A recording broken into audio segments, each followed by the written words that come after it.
Hello friends and welcome back. So we were discussing numericals on mesh analysis. We have already seen part 1 where we have seen what is mesh analysis and how to apply mesh analysis.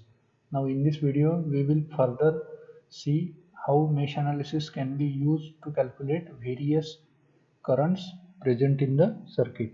So this is the example I am taking, and here you have to calculate the current flowing through all the branches of the given circuit. Okay, so friends, very first step you have to do while applying mesh analysis is to show the loop currents.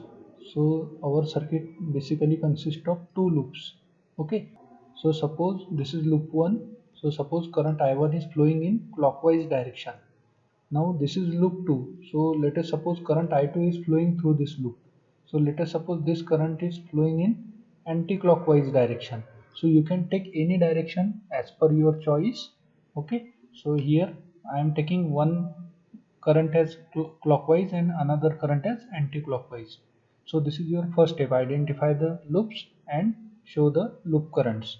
Now next thing you have to do is show the polarities of voltage drop. So for that purpose, indicate the current flowing in every element. So what is the current flowing in 2 ohm? This is in loop 1. So I1 current is flowing here. What is the current flowing through 3 ohm? It is in loop 2. So I2 current is flowing. Similarly here I2 current is flowing, and here through this 4 ohm I1 current is flowing. Okay, now what about this 6 ohm resistor? So here you can see that current I1 is also coming from top side, current I2 is coming from the top side. So what happens here? Two currents will get added. So what is the total current flowing through 6 ohm? I1 plus I2. Okay, so we have shown all the currents in every element. Okay, now we have to show the polarities. So while showing the polarities, always indicate the terminal from which current is entering as positive terminal. So here I1 is entering, this is positive, this is negative. Here I2 is entering from this terminal, so positive, this is negative. Okay, I1 plus I2 is entering from this terminal, so positive, and this is negative. For 4 ohm this is positive, this is negative. For 5 ohm this is positive, this is negative. And for voltage sources, polarities are always fixed. So in this way you have to show the polarities of all the voltage drops present in the circuit. Okay, now next thing is to apply KVL. So how many times we will apply KVL? So for that purpose, see how many loops are present in your circuit.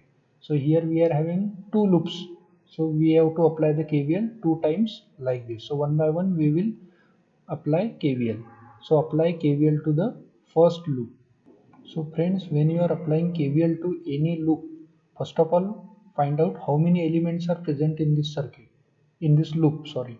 Okay, and every element you have to write in the terms of voltage. So friends, while applying KVL, first of all identify how many elements are present.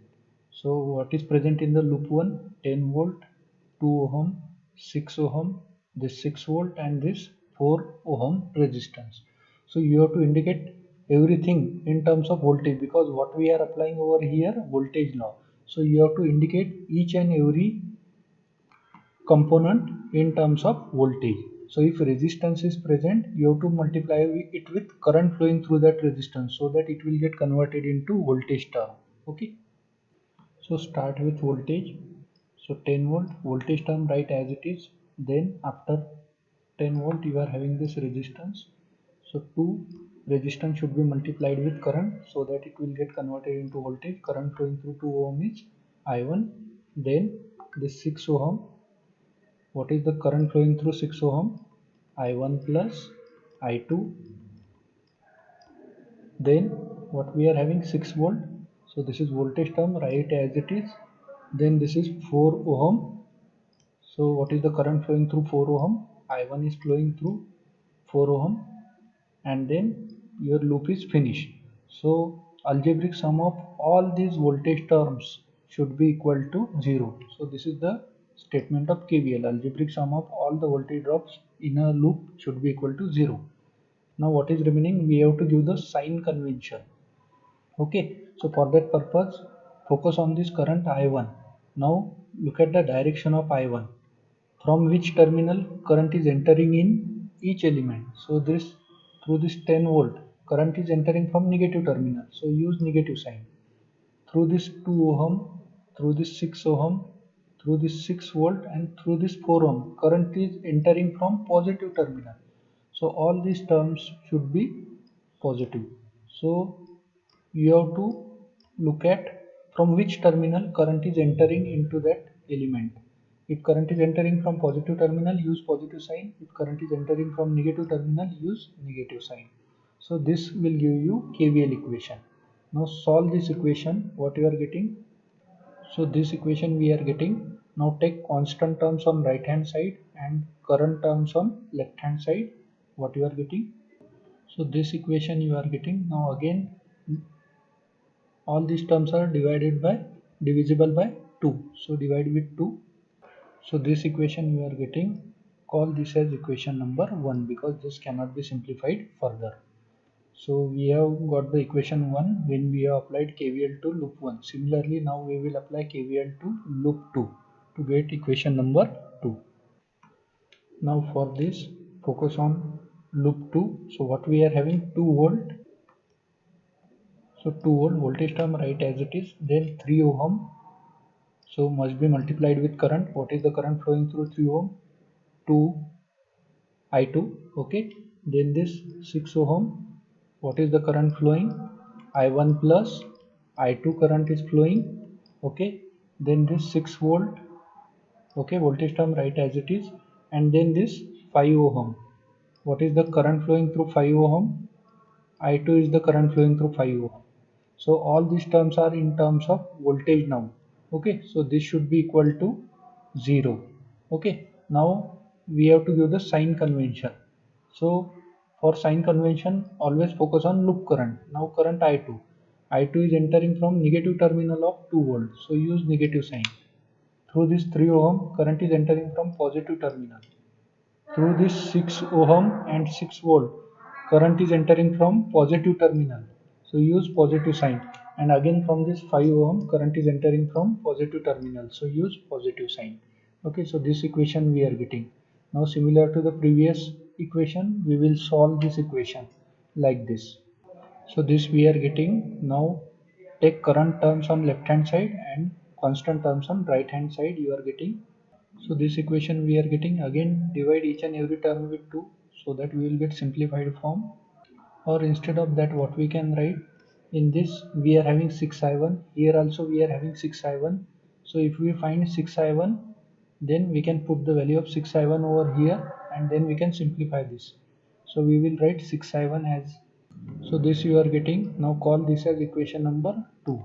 Now we have the value of 6i1. If you put the value of 6i1 over here, you will get the value of I2. So put this equation number 2 in equation 1. So now what is equation 1? So this is your equation number 1. Now put the value of this 6i1 from equation 2, what you are getting. So this equation we are getting, simplify this, we will get the value of I2. So this you are getting, I2 is minus 6 upon 11. So calculate this, you will get the value of I2 as minus 0.54 ampere. Now put this value of current in any one of the equations. Suppose equation 2, you will get the value of I1. So this is your equation number 2. From this write the value of I1, what you are getting. So we have just substituted the value of current I2 here and this 6 is taken on right hand side. Now calculate this, you will get the value of I1 as 0.6 ampere. So now we have got the value of I1 as well as I2. So now we can calculate all the branch currents. Okay. So again we will take a look at our circuit and find out how many branches are present in the circuit. So friends, this is your original circuit and these many number of branches are present in your circuit. So what is branch? Branch is basically the area between any two nodes. So in total we are having 6 nodes and in between these 6 nodes these 7 branches are present. Okay, so now we will write the current for each and every branch like this. So friends, these are your 7 branch currents. Now suppose I want to calculate current flowing to AB branch. So AB branch, through this AB branch which current is flowing? I1 is flowing. So what is IAB? It is nothing but I1. What is IBC? So in between B and C nodes which current is flowing? I2 is flowing. So in this way we will write branch currents for all the branches. So it will be like this. So only different thing is current in branch BE. So if you look at this branch BE, which current is flowing? Addition of I1 and I2, combination of I1 and I2. So what is the current flowing through this branch? I1 plus I2. So in this way we can write branch current for all the branches. Now we have the values of I1 and I2. Put those values and you will get branch currents like this. So friends, use these values of I1 and I2 and calculate all the branch currents. They will be like this. So friends, in this way you can calculate all the branch currents. If you calculate the loop currents, then you can calculate current flowing through each and every element present in the network. Okay, so only thing you have to do is calculate all the loop currents. Okay, now again one thing you have to note over here. Here our I1 current was, final answer was positive and I2 was negative. So what does this indicate? This indicates that whatever direction of current we have taken, initially we have assumed that current I1 is flowing in clockwise direction. We do not know what is the actual direction of current. So if your answer is coming positive, it means our direction, our assumption was correct. But for the second loop, we have assumed that current I2 is flowing in the anti-clockwise direction. But since our answer is negative, so it indicates that current is not actually flowing in anti-clockwise direction. It is flowing in reverse direction, means current is actually flowing in clockwise direction. So by using mesh analysis, not only you can calculate the magnitude of current, but you can also calculate what is the direction of current, in which direction current is flowing. So friends, this comes to the end of our mesh analysis. So if you are having any doubts, difficulties and recommendations, please ask in the comment section. And if you really like this video, please press the like button. So keep watching and thank you very much. Have a nice day.